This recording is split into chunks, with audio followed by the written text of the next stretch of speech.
Welcome to Flat Earth Debate Live. I'm your host Nathan Oakley, and if you are new to this channel, or you've not done so already, then be sure to subscribe, hit the bell notification icon and join button to become a Nathan Oakley 1980 channel member and keep up to date with the Flat Earth Debate.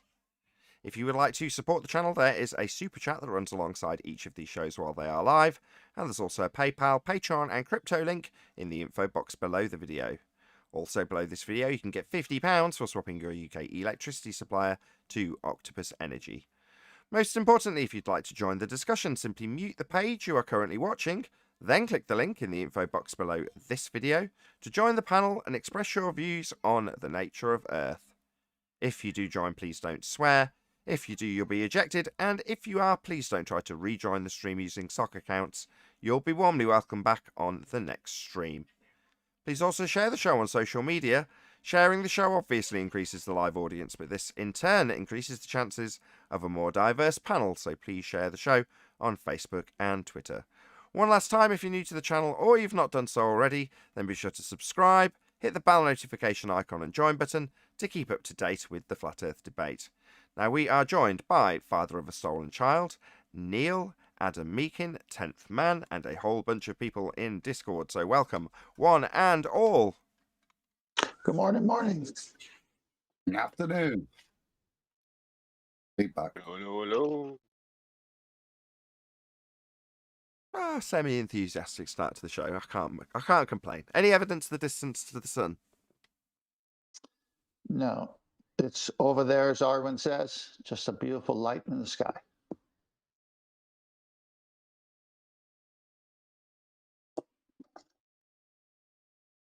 Shane Bryan's not here. He'd start telling us how we've lost the distance to the sun. We've lost the measured two-way. Oh, Arwen just on cue. Speed of light. That's all gone to the wayside. Almost everything we cover in housekeeping's been debunked by the Black Swan, I'm starting to realise.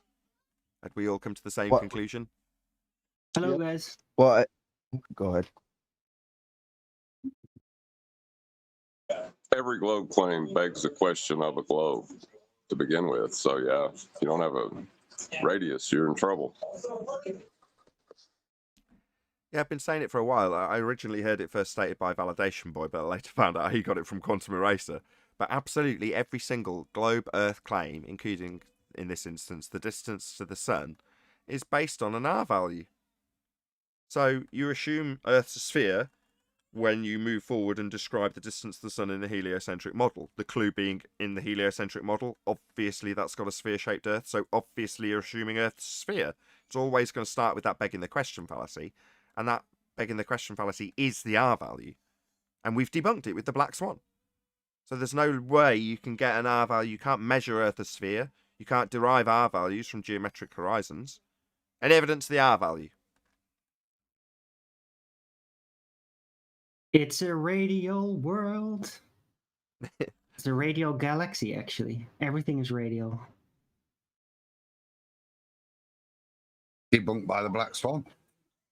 Yeah, no evidence because it only exists in the math and calculations of a presupposition that you live on the ball.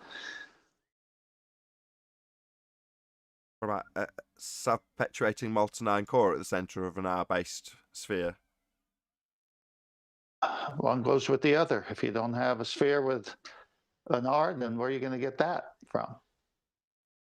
Okay, again, Shane Bryan's not here, but what about scientific evidence of gravity?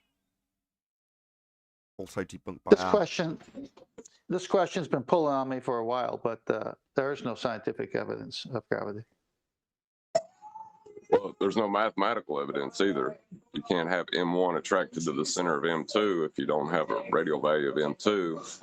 And you can't say that Einsteinian gravity is showing how mass in a universe with one mass in it. Well, you lost your M1 value with the radius of Earth there as well. So 4 for 4 so far. There's no Earth sphere radius value, therefore there is no geometric horizon to give you Earth curve. There is no derivation of R. There is no distance to the sun. There is no gravity. about any single viable hypothesis from any of the fields of astronomy, cosmology, or astrophysics? Not yet. Well, it turns out that there's this magic speed. Aren't those disciplines more concerned with making up reasons why it doesn't match the heliocentric model and making up excuses for it? It's a very lucrative endeavor.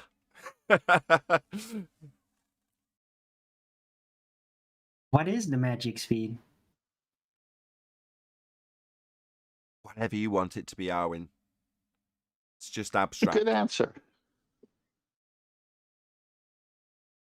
The magic speed was Neil deGrasse Tyson describing why every single quote-unquote crater, which automatically begs the question of a sphere with impact, anyway, why they're all seemingly at 90 degrees to the surface of the moon that we can see.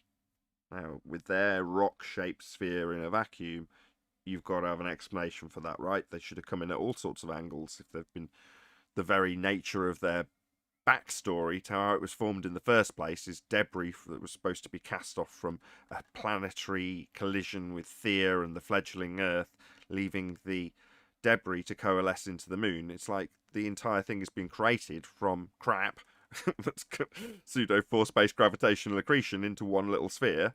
Okay, so it's nothing but impacts then, but yet they're all 90 degrees to what we can see. Well, apparently there's a magic speed. Okay, that's interesting. So what is the numerical value of this magic speed in the proposed model? 3 AU. Arwinian. That's not a speed. It is if I want it to be. No. Yeah. AU is not a speed, but I can think of it as a speed. So no numerical value then? So no single viable hypothesis from any of the fields of astronomy, cosmology, or astrophysics then?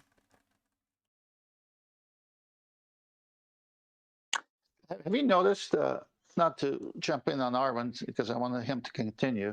I don't know where he's going with it, but have you noticed that everything's moving towards the astrophysics and all this made up math stuff and stuff that they can't prove, but it's become more predominant in the last few years rather than real science? I don't know how long that's taken. If Simon Dan's anything to go by, it's in our educational history. Mine, I mean, I'm 40. Because he asked me a physics question in the name of the email. But it wasn't a physics question, it was a maths question.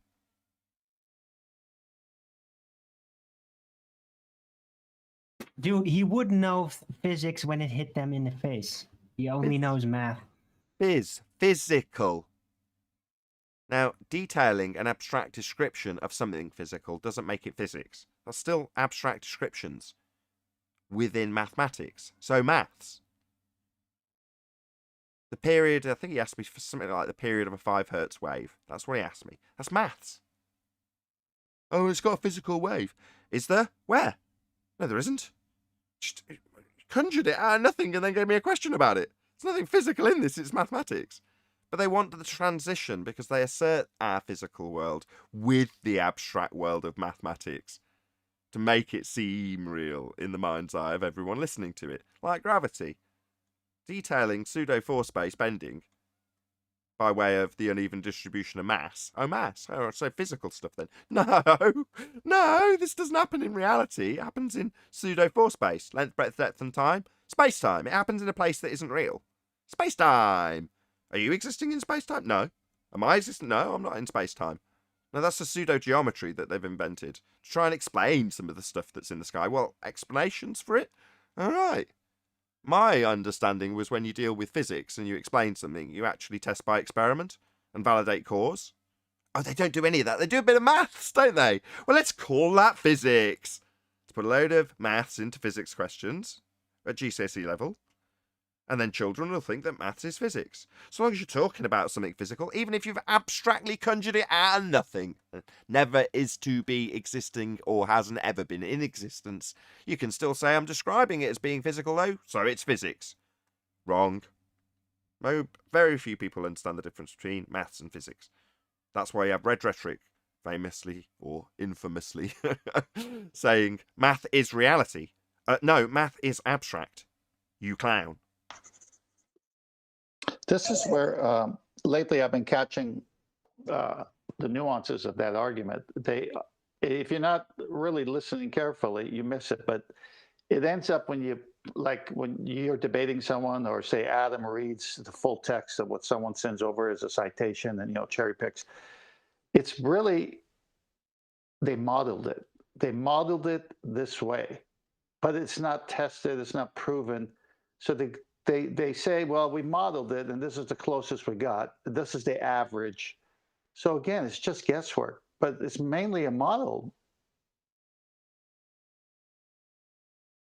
Only there was a if good I can quote just about. come in here. Go ahead. Cool.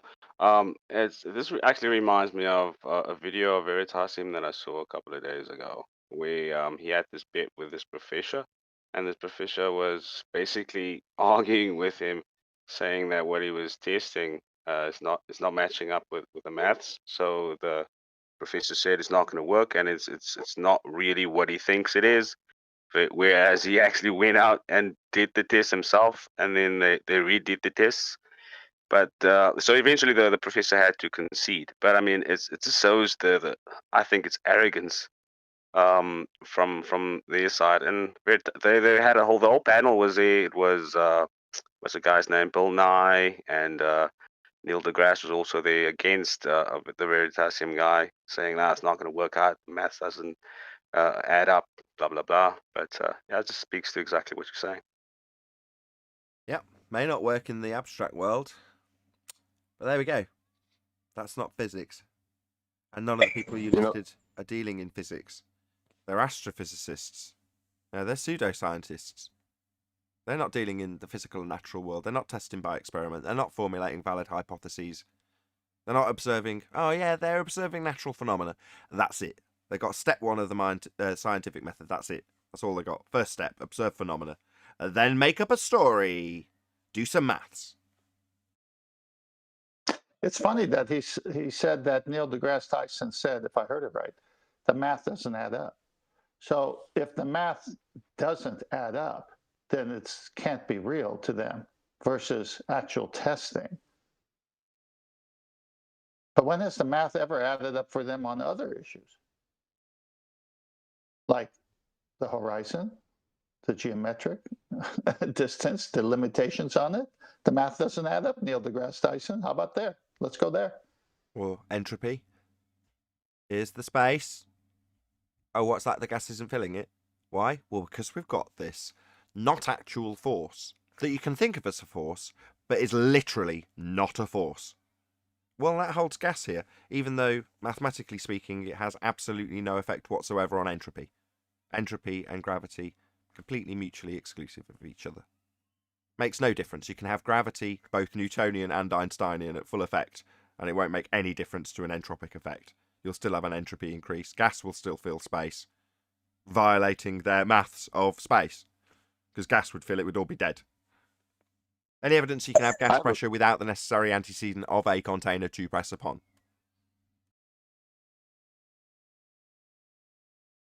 Well, you're in trouble if you're going to assert atmospheric law, aren't you?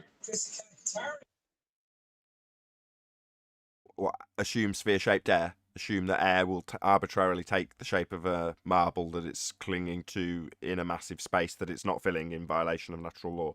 Shout out to Matthew Eastman, who's joined as a hyena. How? Thank you very much. Well, you don't have the marble anymore in that assertion either. The marble being the blue marble. Explain what you mean you don't have the marble. Well, when they assert atmospheric law and say that, there's a force pushing these layers of gas down, that's based on the radius. You don't have the marble anymore. You don't have the sphere anymore to assert that there's an atmosphere. Good point. It's an oxymoron to begin with, though. Gas takes the shape of its container, doesn't arbitrarily form a sphere.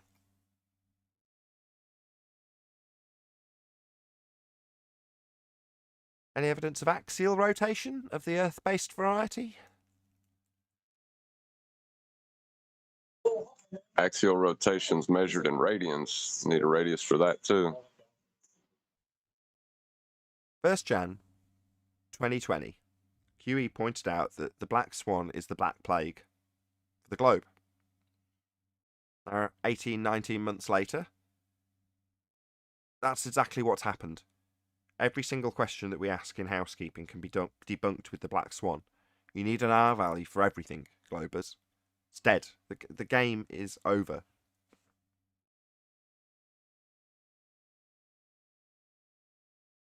Devastating. Must be very hard for them at the moment. They hate me. They lose a lot of sleep. They tell me all the time in the comments when they're there for hours and hours and hours in my videos. They watch more of my videos now than I do. Often I'm editing when there's my video on. So they're watching more of my content than I do. Telling me how it's dying sometimes. It's very amusing. Well, it's good that they've been so respectful to flat earthers this whole time that, you know, that turned out that they were wrong. That should be easy for them to deal with since they've been so respectful and polite. Yeah, that tone of sarcasm, I'm going to point out to the audience that if you're a newbie and you come here and you just happen to tune in when I'm absolutely tearing a strip off a fundamentalist religious zealot with a globe belief, it might come across as I'm actually quite brutal. But based on the fact that John has just detailed how thoroughly gentle they are with us, what with us being the minority and, you know, generally ridiculed by standard practice, that's how gentle and kind they've been. They've appreciated that, and they've, you know, taken that into consideration when they've dealt with us, haven't they? They haven't just lost arguments, double spoke away around everything we put to them and then told us that we're idiots even when they lose. No, they haven't done that. They've been very gracious, haven't they? Yeah, that's why we're really, really vicious when you lose. We really like to rub it in. Well, I can't believe it's socially acceptable the way it is. It's kind of creepy. I've been pondering that recently too. I wonder why you've been pondering that, but normally there's an influencer. Maybe not. Great minds and all that. We'll just assume that we're both geniuses and therefore think alike. But yeah, exactly. You've got to wonder how someone can come across some of the material you see on the opposing side that is basically just bullying. And you go, this definitely sits outside of the YouTube regulations. I know what they are. I read them regularly. I want to stay in business, so to speak. I want to keep my income. So I want to stay on the right side of YouTube. But that means I know when our opponents on the flat earth or anti-flat earth side really are breaking those rules quite badly. You think, I wonder how long they'll get away with that. Because they're being promoted for it at the moment, and it's interesting. They're hot. Anti-flat earth's hot right now. If you want to make a profit, I would suggest going over to that side of the argument, because it's definitely hot right now. But it also stands in direct violation of a lot of the community guidelines, what they do. Now, maybe they're unaware of that. I don't know if they are aware or not, but, you know, I could give at least half a dozen examples just off the top of my head. I won't. If only they had R. Geometric horizon would block the bottom of boats and buildings and not be beyond its geometric limitations. And we would all know it.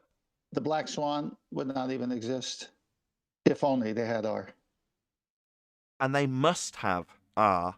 They must be acquirable. There's Earth as a sphere in a cartoon image with me in space. Well, that's Earth curve. That's the geometric horizon that you're seeing right there. That's the Earth curve edge that's blocking what's behind it. That's what the Earth curve maths would assert, that you've got whatever, 1.2 times the square root of the observer's height in feet from this altitude would be how much Earth curve edge? Yeah? That's the geometric horizon right there. So you've got to have it to derive R from it. It's the premise for the religion. Earth with a sphere edge. I mean, if you haven't got one, then Earth as a globe dies. It must have one. If we're on a sphere, it would be obvious. It isn't because we aren't. That's why they've had to hijack perspective. Shout out to Retro Bill, who says, shout out to Nathan for all the hard work you put into this excellent channel. On that note, Retro Bill, I was up till gone midnight, maybe 1 o'clock, and then spent a couple of hours unwinding, only to be woken up about 2 hours later by the kids. That's why I sound drunk, if anyone's wondering why I'm slightly slurring my words. It's because of a couple of hours sleep. I don't drink. But thank you for the appreciation, Retro. Today, I definitely do appreciate it.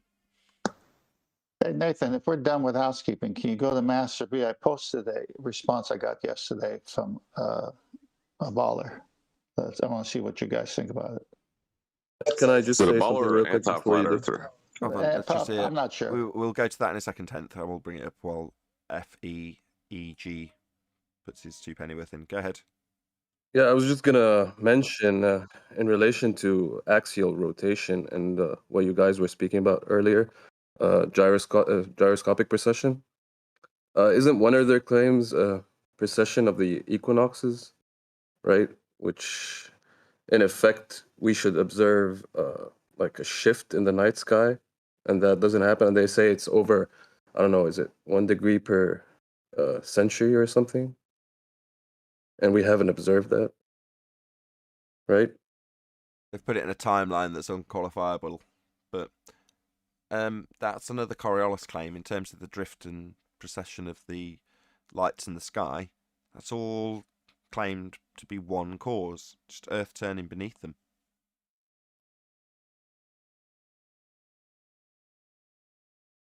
Well, as far as the wobble to the, I don't know, the sky, I guess there is a slight deviation that the stars move about within their circuits, but that doesn't, it'd be affirming the consequent to assert that's, proof of Earth spin.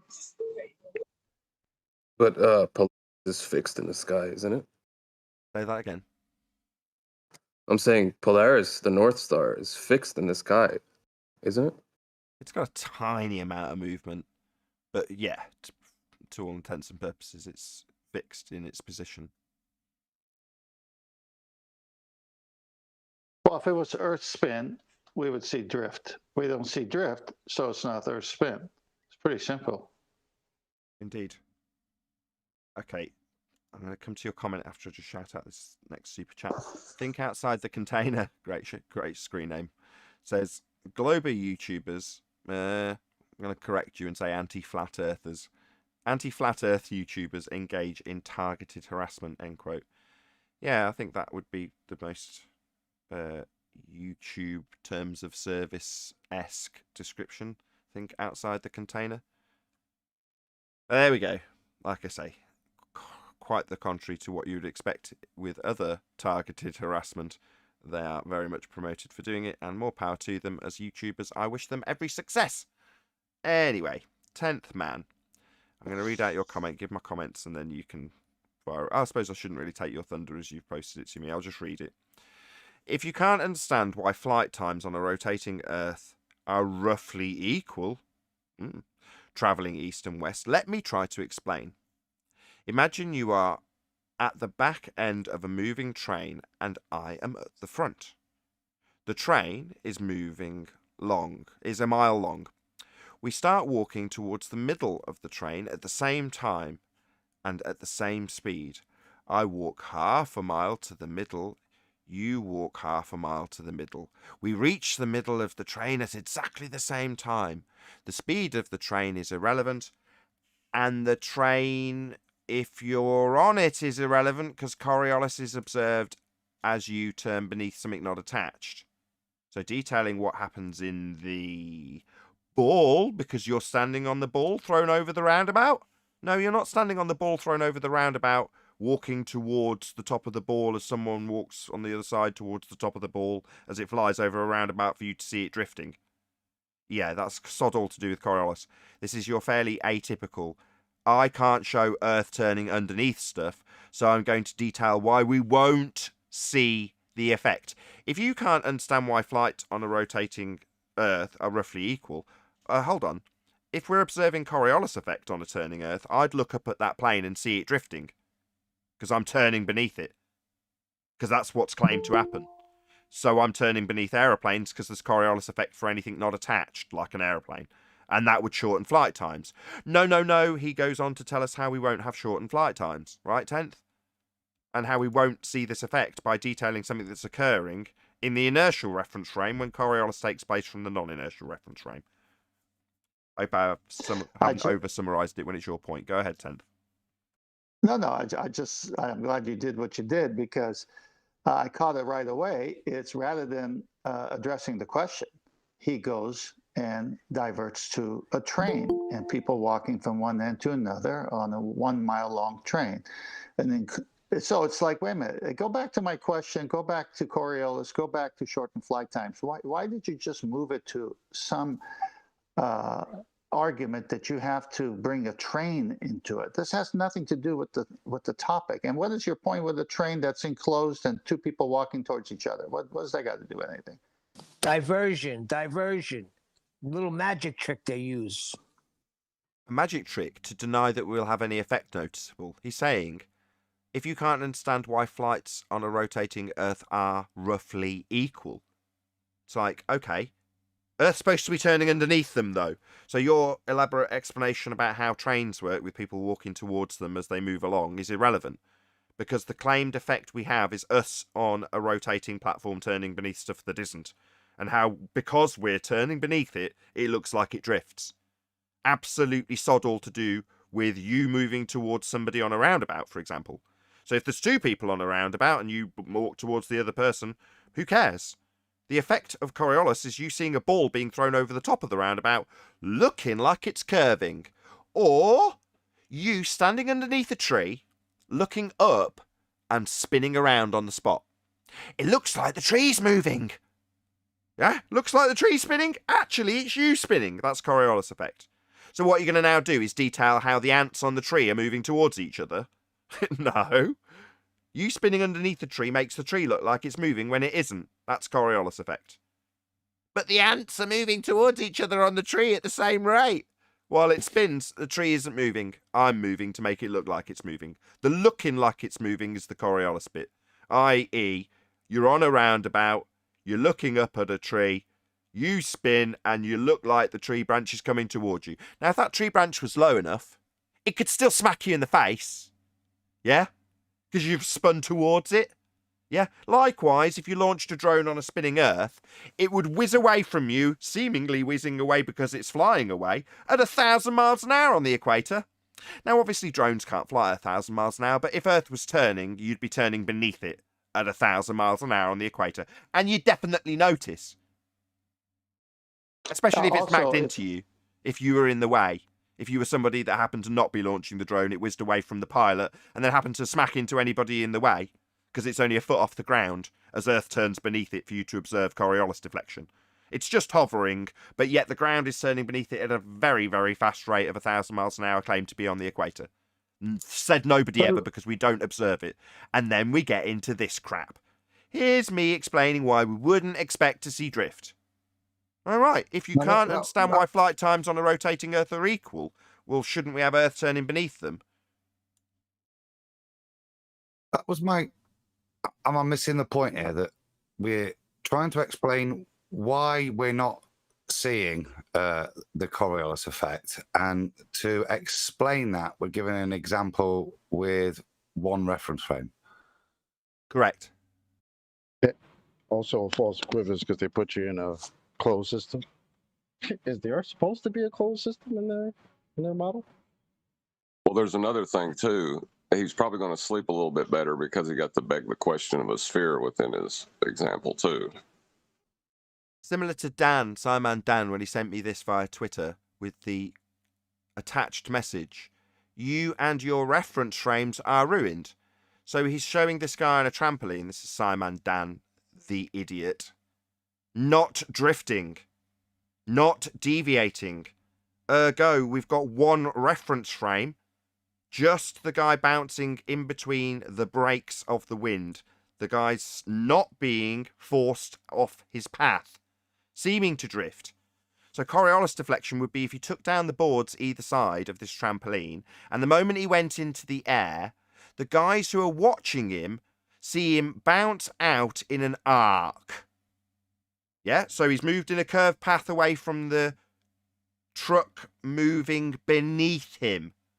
Well, if the truck is moving beneath him and from the truck it looks like the guy curves away from the truck, well, that would be a not actual curving out of the path. It's him just going up and down, and as he moves up, the tractor moves from beneath him.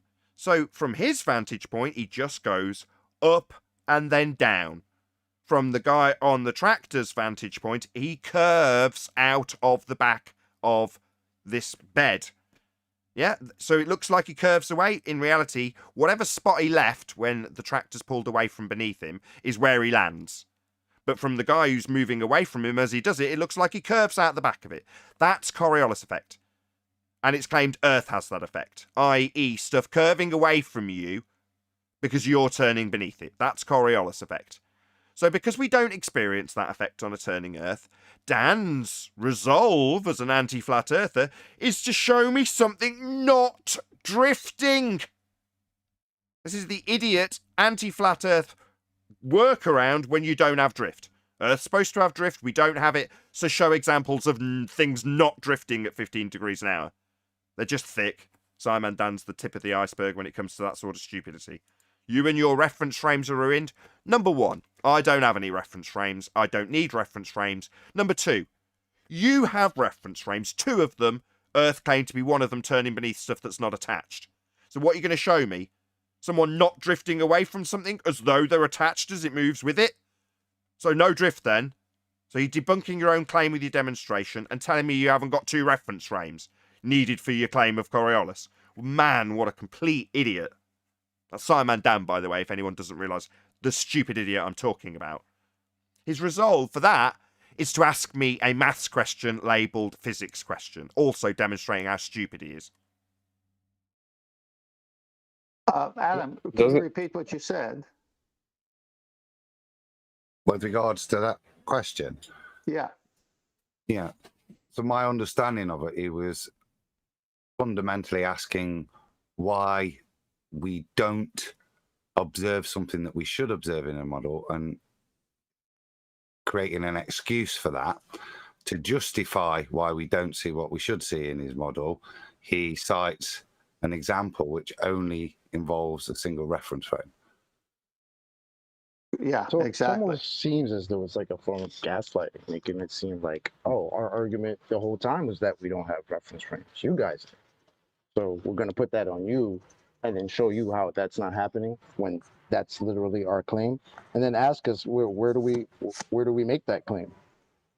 It's like a reverse. It's fucking weird what the hell's going on right now. Oh, it's born out of cognitive pain, though. Like, I used to think that some of the people who came here and did this were like super intelligent because of the way that they could hop from one paradigm with drift and things drifting away at 15 degrees an hour, gyroscopes with Earths turning underneath them, pendulums with Earths turning beneath them, footballs with Earths turning beneath them to cause them to drift through goals, snipers having to lead their targets, to, okay, why don't we see any deviation when we watch an aeroplane then? Because an aeroplane's supposed to be exactly the same as anything else that's left Earth. In other words, we'd see it deviate at 15 degrees an hour. And they go to massive extents to tell us why we won't see things drift. Because the only examples they have with drift are either mechanical man-made gizmos or things that are only in the air for a second, like a football or a bullet. Gyroscope, yeah, man-made device. This isn't affecting my world. This isn't a natural phenomena. And you use an affirming in the consequent form of logical fallacy to claim it proves Earth's spin. But your claim, in the form of the gyro or the pendulum that Earth spins by example, comes with Earth turning underneath that pendulum, or turning underneath that gyro, and turning underneath the bullet, and turning underneath the anything else that they say does have drift is perfectly acceptable until we point out that it doesn't occur, and then they've got to give you a single reference frame of you walking on a train. It's like, no, the claim of Coriolis would be you sat on the train, waking up, and looking at the platform that you sat at, and then suddenly the train starts moving. And in your moment of hazy waking up, you go, oh my God, that platform is moving. The earth, the cold ground is moving. And oh, no, it's me on the train moving. Just looked like the platform had gathered up some wheels and started rolling away from me. Because that would be the inertial reference frame. So it looked like the platform moved away from the train. It's actually the train moving away from the platform. The platform's concreted into the ground. But from your vantage point, it looks like it's got wheels, doesn't it? No, it hasn't. It's just a reference frame disorientation. I.e., things looking like they're drifting when they're not. looking like they're curving out at the back of a flatbed truck with a trampoline because the trampoline moves underneath you. That's Coriolis. Oh, we don't see that on Earth? Well, I better spend 25 minutes explaining exactly why we don't see that effect, as we're supposed to prove we spin. So Wouldn't you've given an Coriolis be example, one of these Nathan, there, haven't you? forces Hold on, that what are two? not actual forces, which you can think of as a force? Yeah, it's another not Since actual they measure force. it. Yeah. Yeah, they measure it in newtons, don't they? Not actual a force. If you turn underneath I'll get to you in a second, Adam. I'm really sorry.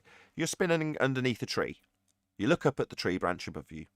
It's not moving. Then you start twirling underneath the tree. Well, the tree and its movement, yeah, that's what Coriolis is. Is the tree actually moving as you spin underneath it? No. Does the tree have to account for you spinning underneath it? No, it doesn't. No, because it's not actually doing anything. It just looks like it is. Now, what happens if there's a low branch and as you twirl into the branch by direct consequence, i.e. you put your hands out to your side and when you turn 90 degrees, one of your hands hits one of the branches. Is that an actual effect of you smacking into the branch? Yes. But did the tree branch smack you or did you smack the tree branch? You smacked the tree branch because you turned underneath it. So not actual force causes you to hit a tree branch. But for the fact that you're turning underneath it, that wouldn't have happened. So for this to happen, and it's an effect that you can observe, it's apparent, the tree looks like it's moving until I smack into a branch. And then it's a very real effect that you've experienced, but only because you're spinning beneath it. So for this to be an Earth-based effect, you've got to be spinning beneath things, not attached to their reference frame. That's the effect and how it works. Anyway, Adam, go ahead. Just to say, the way you summarise that, you can start to think of ways in which a train and stuff could elicit sort of those Coriolis effects. But that's you filling in the gaps for them. What he specifically does is remove the reference frame and just keep both people on the train. So literally it's the distance between A and B and they're walking to each other. It's like sticking them on the roundabout and one at one end and one at the other, and they meet in the middle. Irrespective of, it doesn't matter whether the roundabout's spinning or not with regards to a second reference frame, if all you're going to discuss is the one reference frame that the two people are in. The only other way is to levitate. Yeah, is to actually, you know what I mean? Is to generate that second reference frame, but they're not doing that. He's specifically only allowing one reference frame to make the example. I was thinking of an escalator as a kid. When you go to the escalator at the bottom, the one that's coming down at you, and you're walking against the direction of the escalator, which is coming down at you, you're really not making that much progress. Whereas the guy on top just stands on it and he's coming at you. He has no effort. So there's something moving and I'm going a different direction. So to me, the whole thing is somewhat ridiculous. Like Adam said, he's only using one reference frame. Yeah. And the plane have gone. If you go with the escalator scenario, then it's like a person at the top and a person at the bottom, and one's walking up and one's walking down. Yeah, just taking the steps to the point where they meet. Yeah, so, but that's actually more complicated than what he's suggesting, because the relationship between A and B is static all the way in his model. It doesn't change. The thing that's moving to create a second reference frame is removed because he keeps everything inside the train. So what the train's doing is irrelevant because they're both in the same reference frame. Right, exactly. But what I was using the escalator argument for is that they're saying that we should have 15 degrees drift. Okay, well, if you leave the Earth's surface, the one reference frame, now you're in the second reference frame. That's what I'm trying to tie it to. Well, guess what? We don't see it. That's the okie doke, huh? That's like our favorite citation, .code. It goes through great detail in telling you how the Coriolis is an illusion, right? And then what do they tell you later on? Oh yeah, this illusion also causes hurricanes. Like, you started this off by saying it's an illusion. How do you now say that this illusion causes actual rotation of wind? How does that work? It's bit of a problem. I'm going to give I'd say. one more try at your escalator example, and I'm going to try and inject a bit of drama into it too. And this chocolate will be able to relate to. You know, in an airport where you've got a travelator, and it goes, let's say it's a really significant distance, right, past a load of gates, and you just stand on the travelator. It takes you from one end to the other.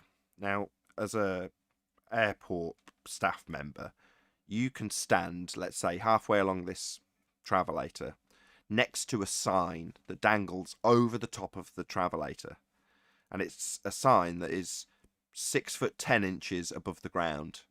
Yeah, and the sign says Gate 5 that way. Now, as you're standing, you're not on the travelator. You're just looking at the sign. Yeah, you're just having your lunch, sat on a bench at Gate 7, looking at the sign, and the sign is not doing anything. It's just completely static. And it's never going to do anything. It's just a sign. It sits above the travelator telling you which way to get to Gate 9. Anyway, so you look at it, and as you look at it, if you ignore all the airport noises, there's just basically silence. There's nothing going on. But then, at the other end of the travelator, a 7-foot man gets on. And as he approaches, the dramatic music starts. Dun, dun, dun! Because the sign is coming to get him, isn't it? And with every second that passes, that sign's getting ever closer to physically assaulting this 7-foot man. Brutally and aggressively. Yeah? And as he travels towards it, he's thinking, this thing's coming to get me.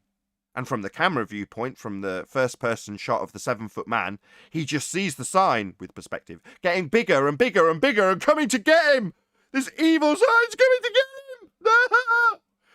him! From your vantage point, looking at this sign, though, Chocolate, it's not moving. It's not doing anything. Yeah?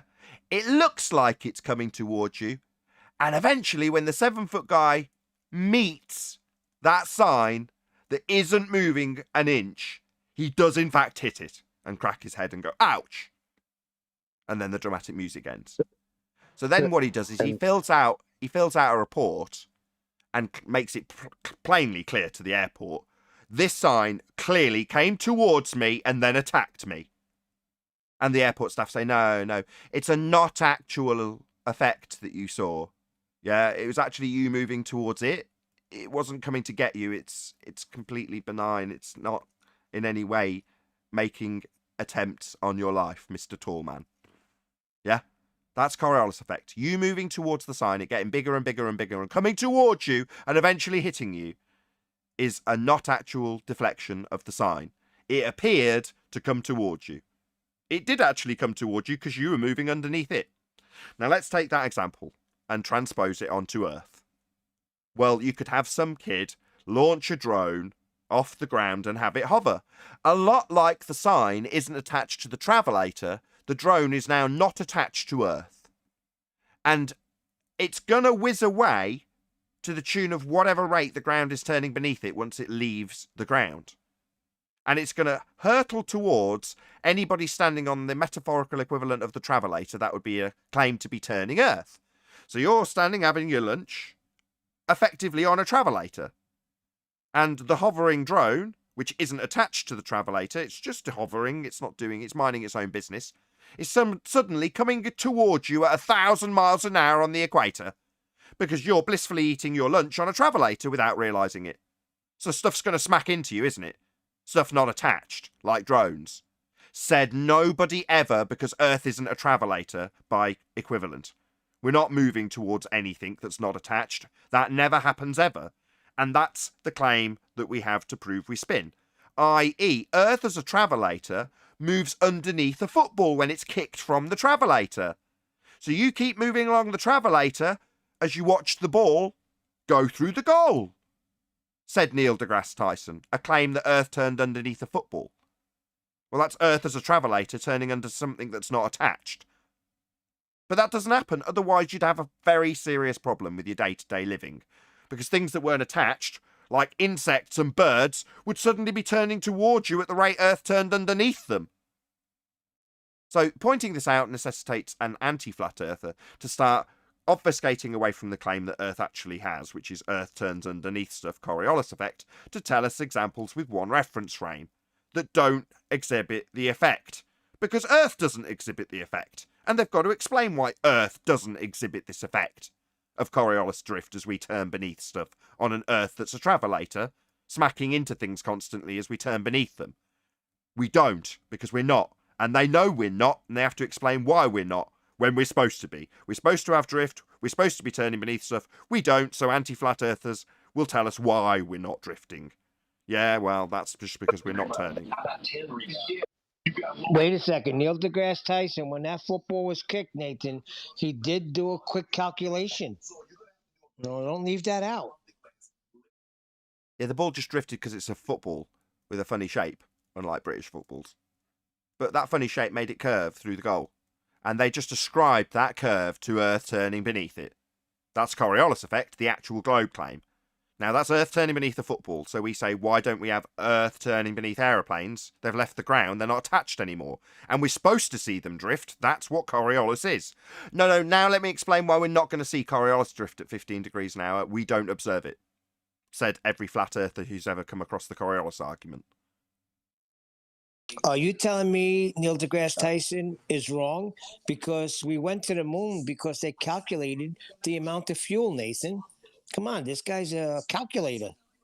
Calculating into existence a drift would mean that things drifted because Earth turned beneath them. So if Earth turns beneath the ball, as to make it go through the goal, to make a goal, then it would turn underneath the blimp film in the game because it's not attached to Earth. Now, for every fundy out there going, no, the blimp's got engines, it moves with the Earth. Hello? We're supposed to see it drift from the ground. Nothing to do with the actual trajectory of the blimp, which is just hovering. The trajectory's irrelevant. I'm going to be seeing it drifting, not because it moves like the sign over the travelator. The blimp just hovers. Doesn't have to do anything. But because I'm on a travelator, I'm going to see it move away from the stadium now, aren't I? Said nobody ever, because it doesn't happen. Roll on the fundy telling you why we won't see drift. Or roll on Simon Dan showing me an example without any drift. So, okay, Simon Dan, we've got one reference frame then. So no 15 degrees an hour. This is an example of a man not drifting away from the trampoline at 15 degrees an hour. He's not drifting. Globe claims we have drift to prove we spin. But you're going to give me an example of how we don't. So you're debunking Earth spin. Simple as that.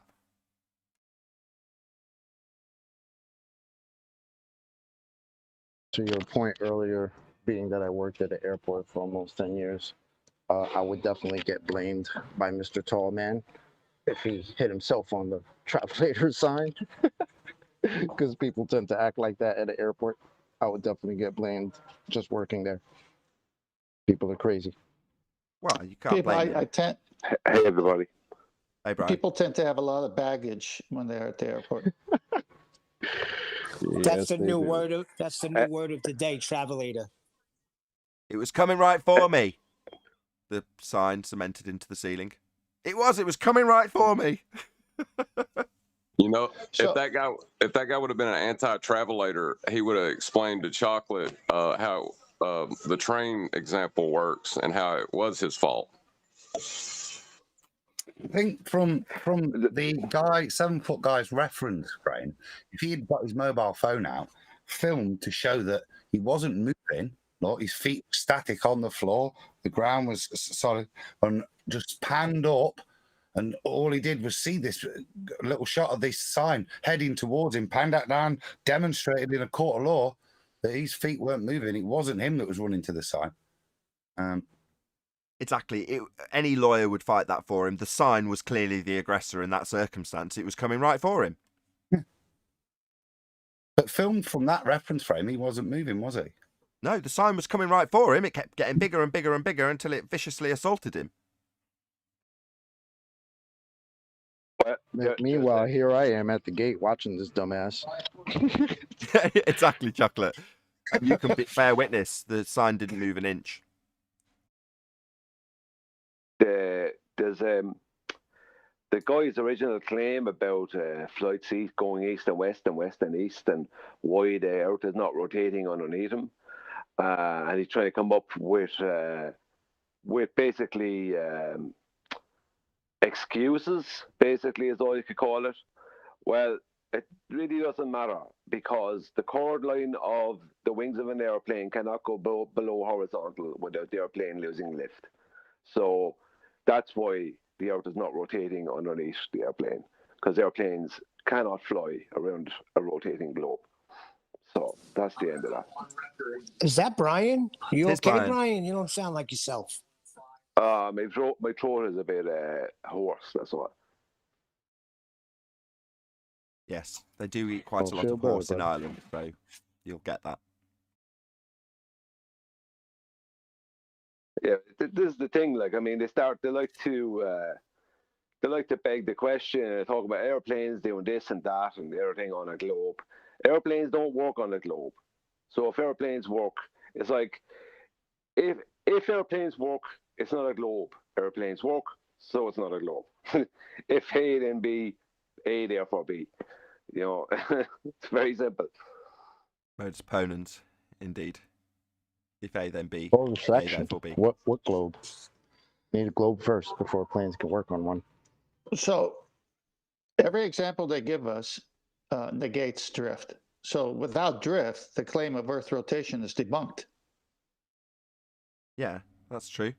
The only assertion that we have that's claimed by the globe side to prove we are spinning is Coriolis.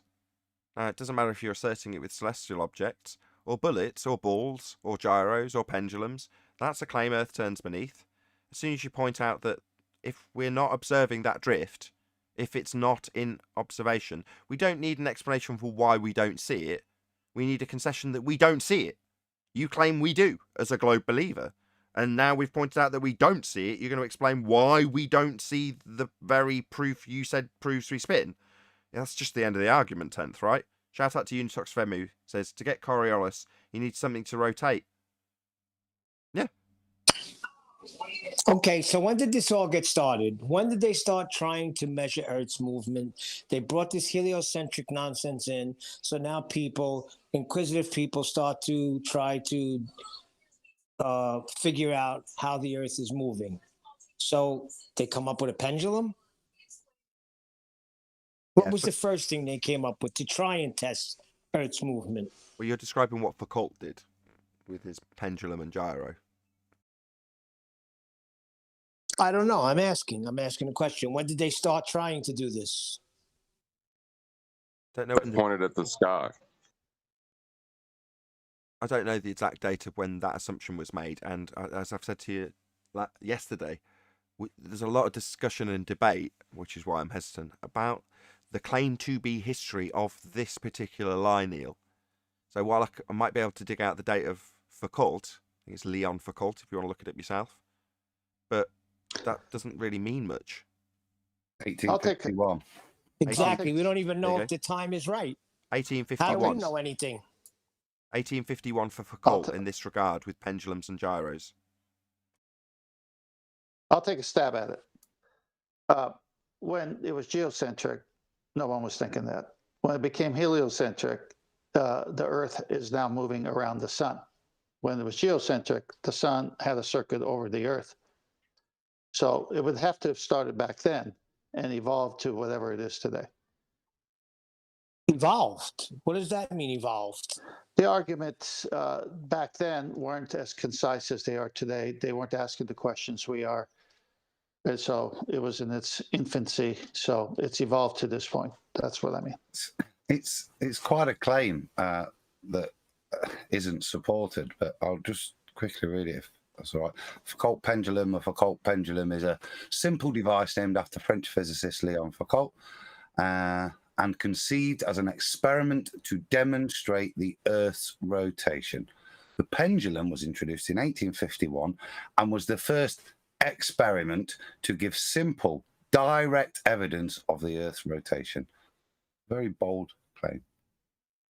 But that's not true. No, it's not. I'm saying it's a bold claim that they make. They are quite categorically stating that once you stick that pendulum up, the reason you see drift is because the Earth is rotating underneath. That's their claim. Yes, my point is, where was the Adam Meekins in 1851? Where was the quantum erasers in 1851? There was nobody there. They were called Gleason.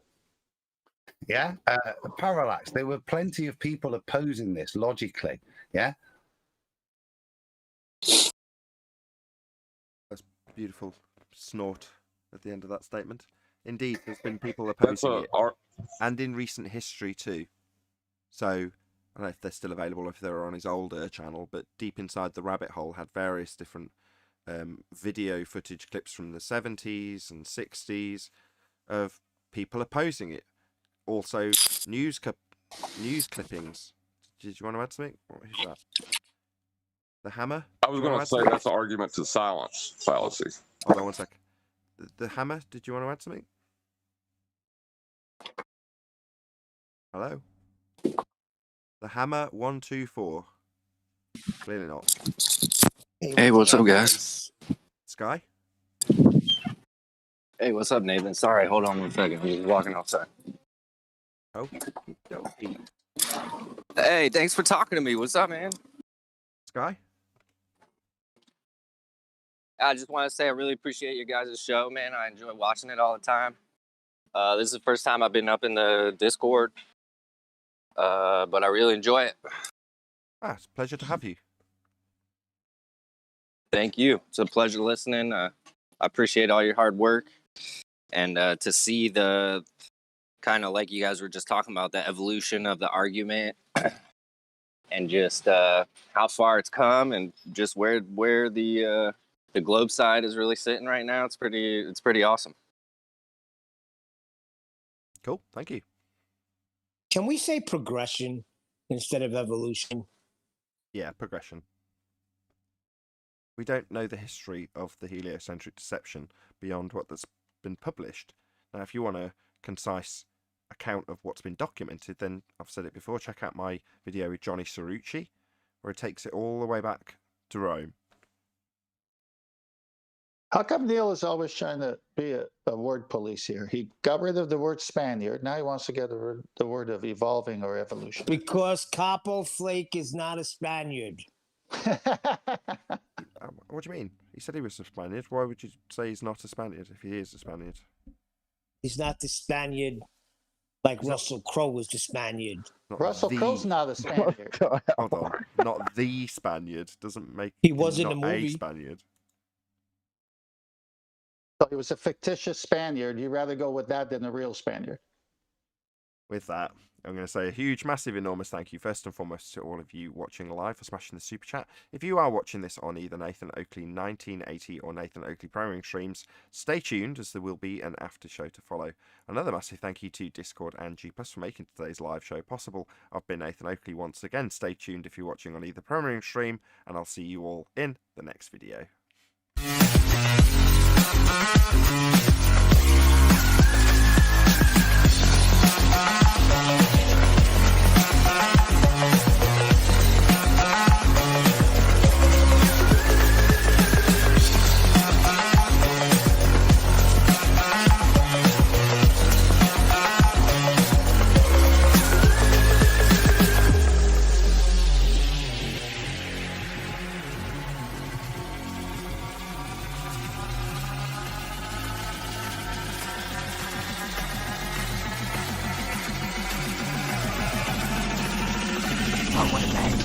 What a lovely day!